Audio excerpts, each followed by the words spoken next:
children. We are learning lesson 4. In the last class we have studied how the process of photosynthesis occurred and how the leaves are modified for the process of photosynthesis. And today we are going to learn the main topic, stomata. How the stomata is helpful for the process of photosynthesis. Stomata is the tiny pore which is present in the under surface of the leaves. It helps the exchanging of gases for the process of photosynthesis. So the plants need carbon dioxide for the process of photosynthesis. So this carbon dioxide the plants are getting with the help of stomata. Okay, how we have nasal passage to absorb oxygen. So the same way the plants are also having stomatal openings for absorbing gases. So each and every stomata are enclosed or surrounded by the guard cells. Okay, these guard cells helps the stomatal pores to open and close. Okay, so in the daytime when the sunlight is available, the stomatal pores are opened, and when the sunlight is not available, it used to be closed to stop the loss of water in the form of water vapor during the night time. Opening and closing of the stomata is carried out by the guard cells. During the daytime, when sunlight is available, the water from the surrounding cells enter into the guard cells. So the guard cells becomes swollen or turgid. Okay, the outer wall of the guard cells are thin and the inner wall of the guard cells are thick. Okay, so the thick cell walls are drawn apart from the outside. Okay, so they are pulsing inside and inside. So the stomatal pores are widening. Okay, so when they are pulsed out,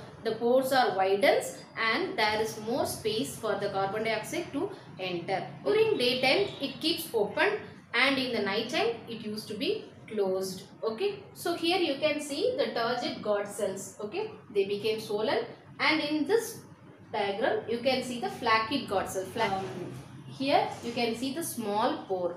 Okay, next we are going to learn the factors which affects the rate of photosynthesis. Okay, there are 5 main factors that affects photosynthesis. We will see it one by one. So first of all, chlorophyll. So chlorophyll is the important factor which affects the rate of photosynthesis. So as we know, the plant cell has chloroplast. So this chloroplast contains the green pigment chlorophyll. So because of this green pigment only, plants are green in color, especially leaves. Okay. So in the absence of chlorophyll, there will be no process of photosynthesis occur. Okay, so the chlorophyll is main factor which affects photosynthesis because it only traps the sun's energy or light energy from the sun. Okay, so without chlorophyll there is no photosynthesis. So the second factor is sunlight.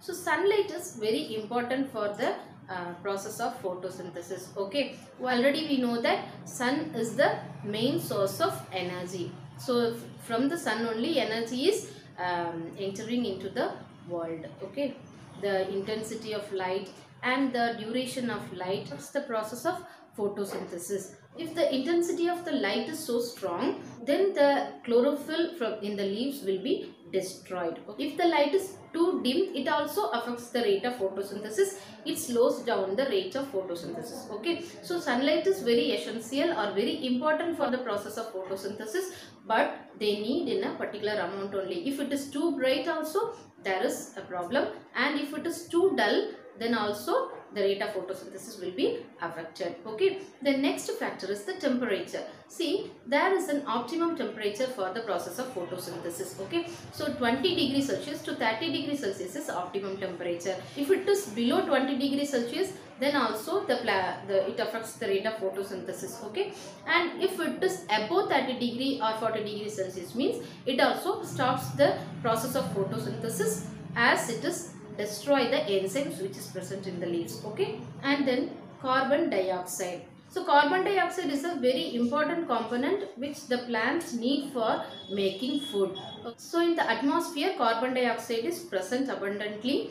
Okay, the concentration of carbon dioxide must be 0.1%. Okay, beyond this concentration, the rate of photosynthesis will be decreases. Okay, and then finally water. So water is also very important for the process of photosynthesis. If the availability of water is less, then the amount of carbon dioxide which is absorbed by the stomata are also will be decreased. So the rate of photosynthesis also will be reduced. Okay. Next we are going to see the significance of photosynthesis. So why it is important? Because it is a life supporting process. Okay. How it is supporting our life?